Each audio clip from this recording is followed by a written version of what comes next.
Alright, so now that 2019 is almost over, year 3 of For Honor is coming to a close, and I highly doubt we'll be seeing any more changes in the next few days, so I figured now's the time to rank the 4 year 3 heroes that we received this year from my favorite to least favorite. Keep in mind that this is just my opinion, my list, and is totally subjective and biased towards what I find fun, so bear with me. Before we start, I do want to announce something very quickly. After almost 3 years of being on YouTube, we finally have some t-shirts and hoodies for the channel. Yeah, oh yeah made this really cool design, and it only felt fitting to go with Valk, as that's been my main for the longest time now. I like the way they turned out. I think the design is pretty badass, and I'd appreciate if you look them over. If you've ever ordered any sort of printed merchandise for your favorite game or movie off of Redbubble or something, you know what you're getting. I just wanted to let you guys know that these are available if you're interested, and if these do alright, I'm down to get other heroes involved. Now let's not waste any more time and get right into it. Alright, before I get into who's in 4th on this list, I wanted to go over the results of you guys' votes. I asked you guys a few days ago who your favorite hero in year 3 was, and the results were just a little different than what I expected. There were about 12,000 votes, and in first place by a landslide was Blackprior with 58% of the vote. In second place was Yorm with 16%, in third place was Jianhu with 15%, and in last place was Hitokiri at 11%. The placements look fine, I just didn't think that Blackprior would be so far ahead of the rest of the heroes based off of the feedback I generally read from comments regarding Blackprior. I thought Yorm would have had more votes than he got, and that the spread would be a little tighter, but nope, it looks like BP is the winner for this poll. Now onto my list. I'm not going to be doing reviews of each character because I've already done that. I'm just going to talk about the heroes for a little bit and then move on, so that this video isn't like 30 minutes long. So in last place, I've got to give it to Hitokiri, which, believe it or not, I don't want to do because I actually really want to like this hero because they're a samurai, and this was the hero I was most hyped for, as the samurai are my favorite faction. But after thinking it through, I had to put Hitokiri at the bottom of my list. I want to make it clear that I really don't hate Hitokiri. He's just at the bottom of a list with 4 heroes on it, which isn't hard to do. I was a bit disappointed that this was the hero we received for the samurai, and I'm not saying that because of their design or style. I actually like their design nowadays, and I think that it's interesting, one of the more interesting designs in the game. And now that the opening heavy has had its hyper armor peeled back and Hitokiri received a few adjustments, the hero isn't that annoying to fight against anymore. My main issue with Hitokiri is just that I find them to be so stale. I don't really have a good time using this hero. And it's not even because they're a bad hero, I just don't enjoy the playstyle and feel like this hero brought the least to the table when it comes to a fresh gameplay experience. The other 3 heroes, while not perfect at all, did. At the release, the hero was frustrating to go up against with their armor, but as I said, nowadays they're not too bad, so I'm not going to hold any of that against them, because the hero is healthier for the game now. The kick mix just isn't my thing. The first few days were alright, but over time I just didn't get any enjoyment out of it. We already saw something similar in the game with Warden Shoulder Bash, and the only other new thing that they brought to the table were their set of feats, which revolved around landing executions, which itself is interesting, and I do like the tier 4 Senbanzakura, but other than that, I personally just don't find much enjoyment while using this hero. Next up, in 3rd place is Yorm. I like Yorm. I play him more than I play Hitokiri and Jianhu. I have more fun with him than I do those 2 heroes for the most part. He's just problematic. I don't believe he's an unsavable hero because I've seen some really fantastic suggestions to make him much healthier for the game, and I hope that Yubi has looked into these suggestions.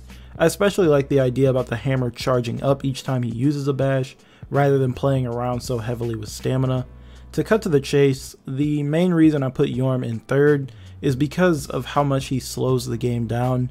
Fights with Yorm take a pretty long time, mainly because rather than dealing direct damage with his bashes and playing around with the rest of his kit, he's dealing stamina damage. And while on paper that may sound cool, it's just sort of annoying. Say he gets a parry and follows up with a bash. His opponent is basically out of stamina, and it forces them to turtle so that they don't run out of stamina, or if they're using their offense in any way prior and Yorm lands a bash, they're practically out of stamina and have to play defense. If Yorm's opponent has no problem dodging his bash or blocking or parrying his lights while they're on defense, then the fight just goes nowhere. It's not too fun. If you do have a problem dodging his bashes and playing defense against Yorm, you're not going to have a good time. No one likes being forced to turtle because they can't attack due to stamina. I will give it to Yorm though, he did get a lot more people talking about stamina and how it works. His feats are alright. He can stall really well in 4s on a point with his tier 1 and tier 2, healing on bashes and getting a shield on hammer slam. His tier 3 makes hammer slam easier to get to, it wall splats, it ledges, and is actually pretty easy to dodge if you see it coming. And his tier 4 is alright. It's pretty fun to be tanky, I can't deny that, and the hammer slam is satisfying to use.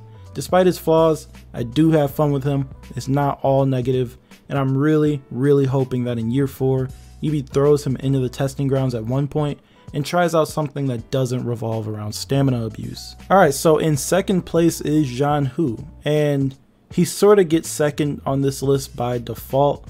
I actually like Xian Hu as a hero. I think they're incredibly stylish, the most stylish hero out of year 3, and probably one of the most stylish heroes in the game, and I feel that they have a really solid foundation to build upon. Fighting with Xian Hu isn't too bad. They're not the best, but they can get the job done, and I'm really hoping that Yubi gets around to giving this hero just a little bit more, along with working with those recoveries and hitboxes. My favorite thing by far about this hero is the fact that they have their own form of responsive dialogue. I'm not sure if I should call it that, but that's what it feels like. The way they talk to their opponents upon encountering different scenarios along the battlefield is still really cool for me, even, almost 2 months in. And I'm praying that all the heroes in this game receive something like that at one point. If not all the heroes, I'd be happy with just the remaining ones that are coming to the game. And of course the Romans, I'd be very happy if Centurion and Gladiator got some responsive dialogue as well. The Unblockable Lights released and they weren't too big of a deal, and even now they're not too big of a deal, at least on PC. I haven't played all too much on console recently. I mean, they're interesting and do change things up, forcing you to make some sort of decision, which I like, so I'm still really hoping he gets some love to make it a little faster. I'd also like to see some work to his dodge attacks, mainly to make them less risky, but I went into that in my Xian Hu video, so I won't get into that here. His feats are cool, I like them, especially the tier 4, and I like how chaotic the battlefield can get, although I wish there was something to make his tier 3 a bit more useful. A few people suggested that his subduing counterblow should inflict fire damage, and I'm not opposed to that at all. I think that would actually be really cool. Overall though, Xian Hu is a pretty solid hero who I feel can be much better with a little work. I do find them enjoyable to play in bursts, and there's nothing in their kit that's really problematic, so he's second on my list. And finally, in first place is of course Blackprior. No surprise here, I've said it before, but Blackprior is, in my opinion, the most complete hero out of the year 3 heroes, and probably one of the most complete heroes in the game. I know that there are some people that really dislike Blackprior because some BPs throw out a whole lot of shield bashes, but the way that a few people play, to me, doesn't really take away from BP as a hero. Sure, when Blackprior released, he was frustrating, but I'd rather have had more heroes released this year as strong as Blackprior. Blackprior can just do so much. He's got pretty good offense, fantastic defense, nice health, great feats, and they're pretty easy to pick up and play. Superior block is nice. They've got a pretty good in-chain mix-up between the bash and undodgeable. They have a really good zone option select, and of course, bulwark, stance, and counter. His set of 4 unique feats are all pretty good. Even if the tier 3 and tier 4 have long cooldowns, I really like them. Sinister Shield is really good, giving his teammates a 45 health shield for 20 of his own health. It's also got some pretty long range, so BP can sit on a point and give his teammates shields from afar while healing from the point. Or if BP is in action, he can give his teammates a shield and sit back with his tier 2, which will heal him right back up to full or get the 20 health back that he lost in no time. His tier 2 healing ward is one of the most useful healing feats in the entire game. It's not only useful in Dom, but makes life 100 times easier in Breach, where the healing point is really important and makes it so that he doesn't even need to go there anymore.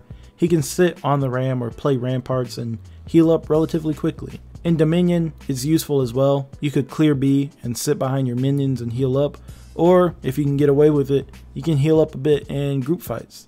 Plus he can still move around and bulwark counter or throws unblockable out if he needs to. Oathbreaker got some flack when BP released, but over time I think people are more accepting of it as it's not used too often in a game. And then Umbral Shelter is a nice feat, but it doesn't last for too long, so I don't see anyone ever really mention it. Half of the time I take Morale Booster instead.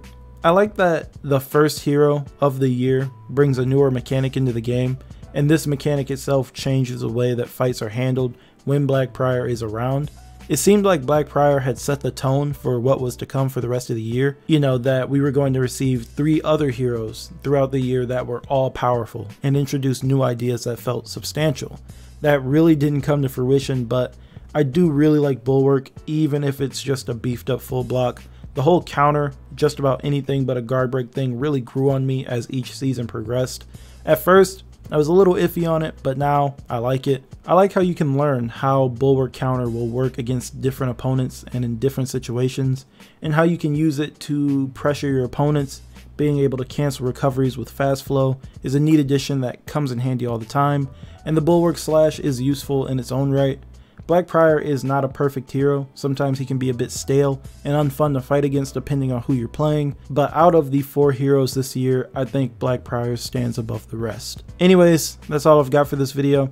As I said at the start, this is just my list and is reflective of my own taste in heroes and what I like, so odds are your list is probably a little different than mine. So feel free to let me know what your list is down in the comments, or even better yet, feel free to join our Discord. I'm really active in there and I'm always down to talk about For Honor or anything else. So if you're interested, a link will be in the description. And as always, if you like the video, feel free to leave a like and sub if you're new, and I will talk to you guys in the next video.